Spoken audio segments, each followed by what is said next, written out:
Tithe क्या है? क्या ये पुराने नियम का है? नहीं। उत्पत्ति 14 उसकी 20 आयत में लिखा है, और धन्य है परम प्रधान ईश्वर जिसने तेरे द्रोहियों को तेरे वश में किया है। तब अब्राम ने उसको सबका दंश मांस दिया। उसके बाद हम पढ़ेंगे उत्पत्ति 28 उसकी 20 से 22। तब याकूब, इसी अब्राहम का पोता, मन्नत मांगी, यदि परमेश्वर मेरे संग रहकर इस यात्रा में मेरी रक्षा करे और मुझे खाने के लिए रोटी और पहनने के लिए कपड़ा दे, तो मैं अपने पिता के घर में कुशल क्षेम से लौट जाऊं, तो यहोवा मेरा परमेश्वर ठहरेगा, और ये पत्थर जिस पर मैंने खंबा खड़ा किया है परमेश्वर का भवन ठहरेगा, और जो कुछ तू मुझे देगा उसका दशवांश मैं तुझे अवश्य ही दिया करूंगा। कोई पुराना नियम नहीं है, पुराने नियम से कई सौ साल पहले की बात है ये। याकूब हुआ, उसके 12 बच्चे हुए, यूसुफ उनमें था। यूसुफ बेच दिया गया, मिस्र में चला गया, वहां जेल में रहा, फिर वहां का प्रधानमंत्री बना, फिर अकाल पड़ा, फिर ये 12 भाइयों को, 11 भाइयों को उसने उधर बुलाया, अपने बाप समेत 70-72 लोग थे।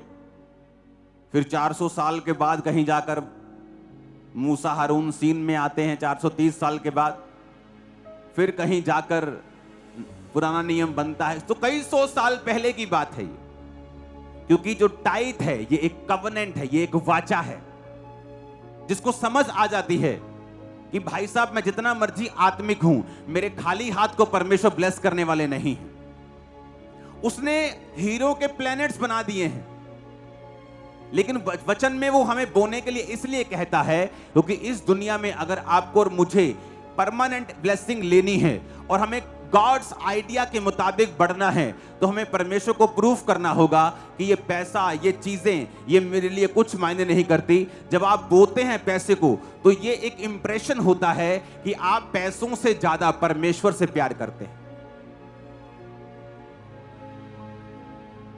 हालेलुया। पहला राजाओं 3 उसकी 3 से 5 आयत में लिखा है, सुलेमान यहोवा से प्यार रखता था और अपने पिता दाऊद की विधियों पे चलता तो रहा, परंतु ऊंचे स्थानों पर बलि चढ़ाता, धूप जलाता, और राजा गिबोन को बलि चढ़ाने के लिए गया क्योंकि मुख्य स्थान वहीं था। वहां उसने वेदी पर 1000 होम बलि चढ़ाए। 1000 बलि चढ़ाने के बाद क्या हुआ देखेंगे, 5 आयत। गिबोन में यहोवा ने रात को स्वप्न में सुलेमान को दर्शन देके कहा, जो कुछ तू चाहे मांग मैं तुझे दूंगा। 1000 होम बलि चढ़ाई तो परमेश्वर दर्शन में दिखाई देते, क्योंकि परमेश्वर ऑनर करता है। उसे चाहिए कुछ नहीं, वो लालची नहीं है, लेकिन वो चाहता है हम दें, क्योंकि उससे हम परमेश्वर को ऑनर करते हैं, उसकी इज्जत करते हैं। हम ये दिखाते हैं कि हमारे लिए, हमारे दिल में जो परमेश्वर का भय है वो खुदा के लिए बहुत है। हमारा प्रेम जो खुदा के लिए है वो बहुत है। हम अपने प्रूफ से, हम अपने सबूत से, हम अपने बीज से ये दिखाते हैं। बीज उसका एक तरीका है। जो बंदा अपने बीज में सीरियस नहीं है, जैसे लगता है कोई बात नहीं, परमेश्वर को कुछ नहीं चाहिए, वो लगता है कोई बात नहीं, परमेश्वर सब देखता है, वो अपने आप को धोखा दे रहा है। वचन में लिखा है, दूसरा राजा 3 उसकी 26 और 27 आयत में, अब ये एक अविश्वासी राजा है जिस पर इजराइल का राजा यहोशापात, 2-3 राजा मिलके उसको मारने के लिए जाते हैं, क्योंकि उसने टैक्स देना बंद कर दिया इनको। और जब मारने के लिए जाते तो उसको बड़ी मार से मारते हैं, और वो भी आगे से लड़ता है, और जब वो लड़ना शुरू करता है वो हारने लगता है। जब वो हारने लगता है फिर वो अपने बेस्ट सिपाही निकालता है, कुछ सैकड़े, फिर उनसे लड़ता है, फिर वो फिर भी हारने लगता है। जब उसको मालूम पड़ गया कि अब मैं नजदीक हूं बिल्कुल मरने के और डिफीट के, वो क्या करता है, ये देख करके हम युद्ध में हार चले, मोआब के राजा ने 700 तलवार रखने वाले पूरे संग लेकर अदोम के राजा तक पांति चीर कर पहुंचने का यत्न किया, परंतु पहुंच न सका। ये उसका लास्ट वार था कि 700, जैसे इंडिया के पास, देशों के पास एक स्पेशल सेना होती है, फौजियों को ही तैयार किया जाता है जो एक्सट्रीम प्रेशर को हैंडल कर सकते हैं। वो अलग टाइप के फौजी होते हैं। उसने अलग टाइप के 700 फौजियों की सेना तैयार की थी जो बिल्कुल एक्सट्रीम थे। और जब एक्सट्रीम फौजियों को उतार दिया और तब भी उसका काम नहीं हुआ, उसने क्या किया? तब उसने अपने जेठे पुत्र को, जो उसके स्थान पर राज्य करने वाला था, पकड़कर शहरपनाह पर होम बलि चढ़ाया। इस कारण इजराइल पर बड़ा ही प्रकोप हुआ और वे उसे छोड़कर अपने देश में लौट गए।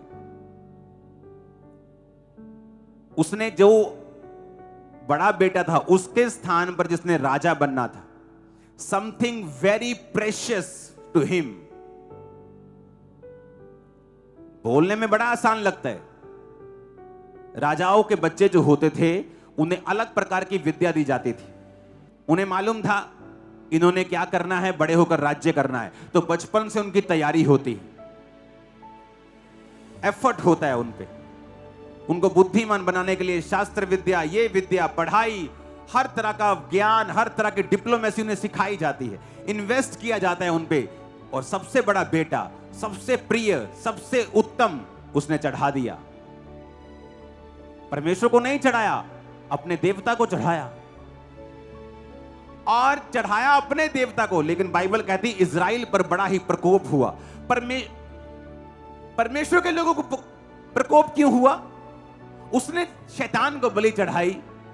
परमेश्वर इंसानों की बलि नहीं लेता, शैतान लेता है आज भी।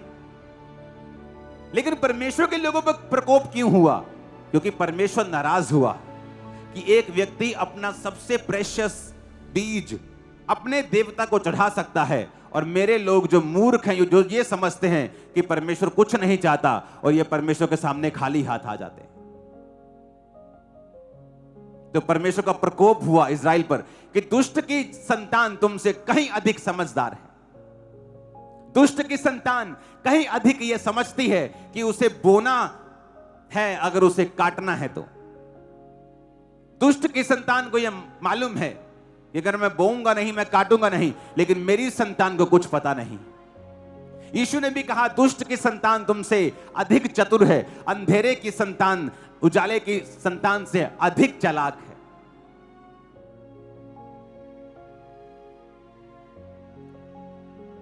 परमेश्वर यीशु मसीह ने एक बार बाइबल में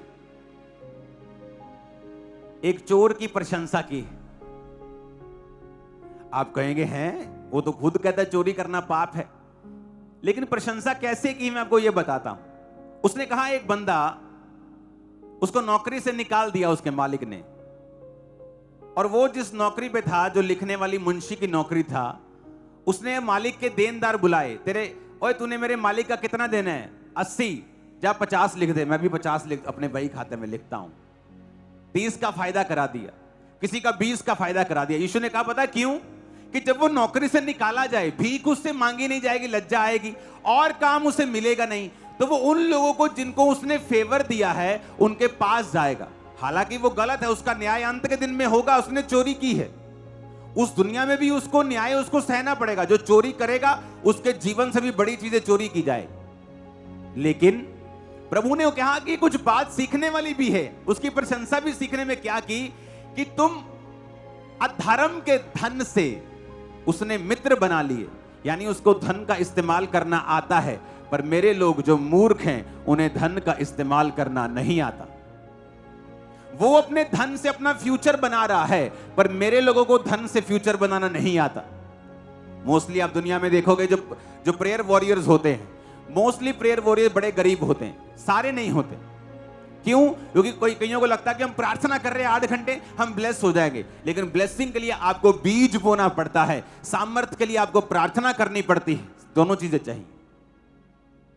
ऊंची आवाज में हालेलुया बोलो जरा।